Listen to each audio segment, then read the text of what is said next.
What's up, ProGuides family? My name's Matt, and today we have another Valorant update. Today in patch 1.06, we'll not only be going over the changes, but giving our opinions on the meta shift to the tier list, since there were only minor changes to the agents. But before we head into today's video, we have our question of the day. After Killjoy has been out for 2 weeks, how high do you have her on your tier list? Also, for all of you guys in gold and below, join us for our very first challenge series for your chance to win ProGuides memberships, premium keyboards, and much more. You can find your team of 5 right now on our Discord channel and compete against 32 other teams in this challenge on Saturday. Pro players Renox and Stray will be casting the game live on ProGuides.com. For more details, check out our Discord channel, ProGuides Challenges, in the description link down below, and while you're scrolling down there, don't forget to leave us a comment with your answer to the question of the day on it. With that, let's dive into the video.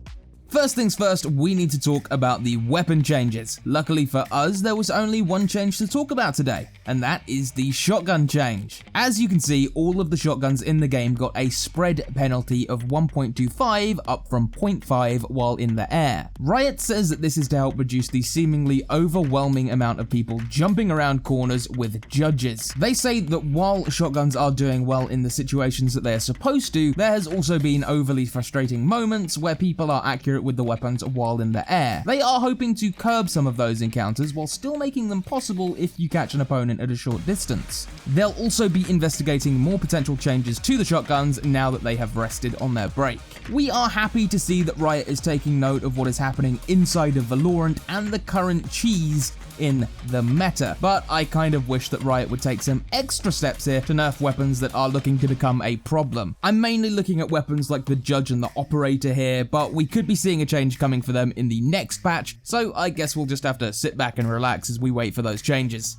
Next up, let's take a look at some of the bug fixes that Riot will be implementing this patch. Riot thinks that they have patched the bug where people's HUDs kept disappearing from view, but we're going to have to wait and see if that is actually true. They also took the time to fix a deathmatch bug where in the match history, if there was a tie between 3 or more players, it would incorrectly display rankings. A hole to get Smurf accounts to competitive quickly has also been patched, with Riot reporting that you can't surrender on your 20 unrated matches to ranked, and that you actually need to fully complete the game for it to count towards your cooldown. This is a nice bug fix to see, as we were seeing a lot of people getting Smurf accounts to the competitive queue by just surrendering in casual games, which is never fun to see. For anyone who has gotten the missing string table message in chat before when launching the game, well, you can kiss that old friend goodbye, as the bug should be removed by now. They have also fixed a bug for players who are missing rewards after reaching the end of agent contracts or the Act Battle Pass. Now you should be able to play a game and get the missing rewards credited to your account, so no harm, no foul. That's all of the bug fixes that we have for you today, as today was actually a pretty small patch.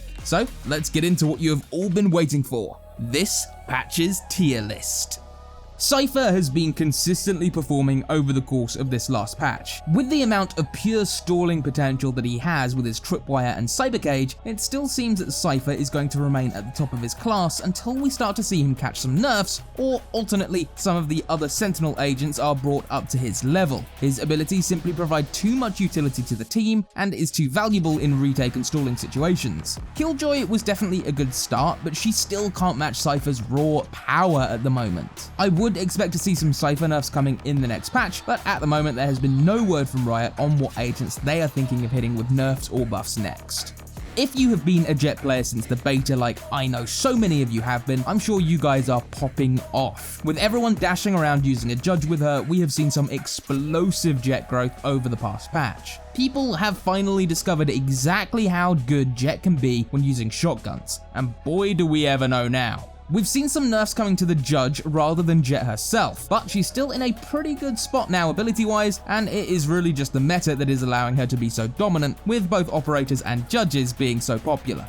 It is time for the crystalline healer herself, Sage. Sage has been pretty stable this patch, not moving from her spot at the bottom of the S tier. Still an invaluable pick in solo queue, we expect to see her be picked in a lot of your guys' games. But at the highest level of the rank ladder and professional tournaments, you might see Sage being passed on in favor for some stronger agents, depending on the strategy that the team is going for.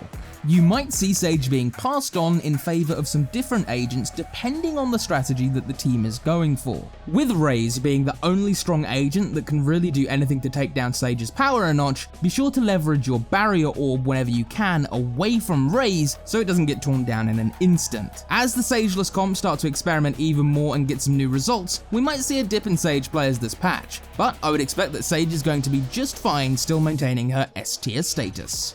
Teleporting his way into the top of A tier is Omen. Omen has been performing pretty well this patch, especially in Europe.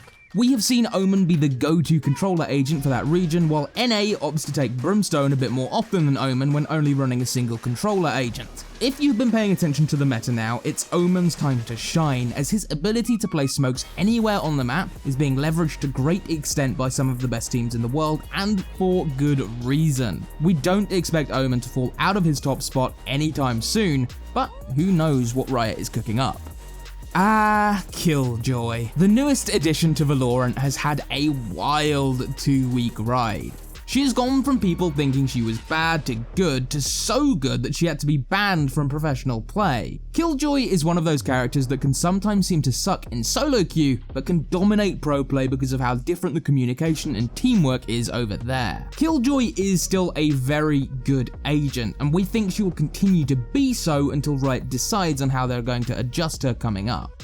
Rounding off our A tier for today, we have Silva. Silva has kind of fallen out of solo queue recently, as we've not seen as many Silvas while in pro play. He is pretty much essential for info gathering and making plans. Silva has kind of fallen out of solo queue recently, as we've not seen as many Sovas. While in pro play, he is pretty much essential for info gathering and making plans. He is an agent that I would expect to always see somewhere near the top, and making the A tier is a feat to be realised. We hope that this lack of Sova is just due to the meta that we find ourselves in of operators and judges, but once we get out of this slump, I would definitely expect to see Sova rise in the rankings a bit more.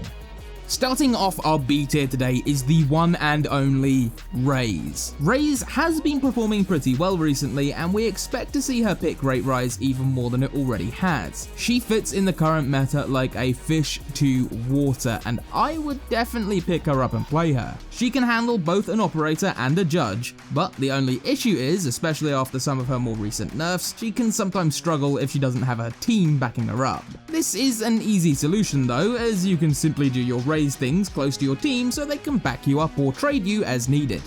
Next up on our B tier, we get to meet Phoenix. Phoenix has been having a pretty good 2 weeks with the judge operator meta, but the problem is that Phoenix just doesn't have the mobility to get himself out of a sticky situation like Jett or Reyna. With the recent change to both Phoenix and Breach's flash, making both flashes easier to hear and see when to turn away from and when it's safe to look back, this will actually bring down Phoenix's power a little bit, as now more people will be turning away and not being blinded by Phoenix, which could cause him to struggle a little bit depending on the situation. If you are going to be heading out into an enemy-filled territory, you might just want to end up bringing a friend. That doesn't mean that Phoenix can't secure kills though, far from it. Just make sure to flash in first and have your team ready to cover your back. Brimstone will be making an appearance today in the middle of our B tier. Brimstone has kind of fallen out of fashion in the current meta, with his smokes not being able to reach as far as an agent like Omen's. That is not to say that Brimstone can't still execute onto a site, it's just a little harder for him as his range on his bracer can make for some tough choices on how you need to position yourself to get your smokes off.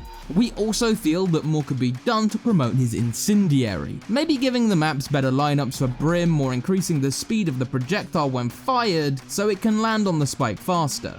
Some minor buffs to Brimstone could definitely bring him out of this small slump.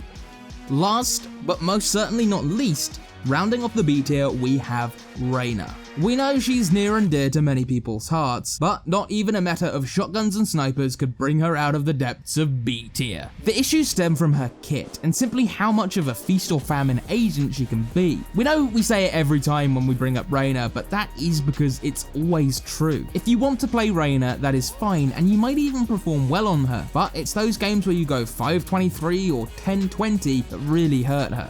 Because while her highs are really high, unfortunately, her lows are just as low.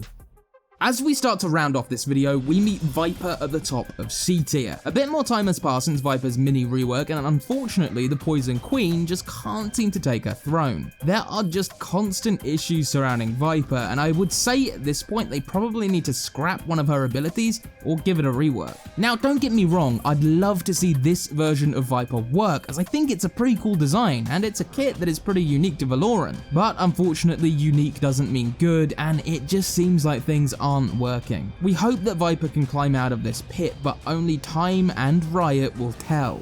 So we just gotta sit back and let Riot take care of the rest. Rounding off our tier list is none other than the Swede himself, Breach. The main issue with Breach is simply just this meta sucks for him even now. We touched on this last patch and it's still pretty much the same story. Breach is a good agent with a lot of potential, but his abilities are just a bit too laggy, and this meta really isn't doing him any favors. And as we talked about earlier, the change this patch to his flashpoint isn't going to be helping anything. He can't seem to do anything with his flashes because people have learned how to turn away fast enough. He can't aftershock as people will just push with judges or fall back with ops, and he can't even Rolling Thunder because his team will be caught in Cypher's cages and Killjoy abilities before they can even capitalize on his ult. Be sure to leave an F in the comments for all the Breach mains out there. Alright everyone, that about does it for today. If you liked the video, then be sure to leave a like and maybe even consider subscribing. We release new content like this every time there is a new patch, but we also upload guides every single day. So there are a ton of ways for you to improve. If you want the true ProGuides experience, then head on over to ProGuides.com to hire one of our amazing Valorant coaches today. Until next time my friends, this has been Matt, and I will see you all next time.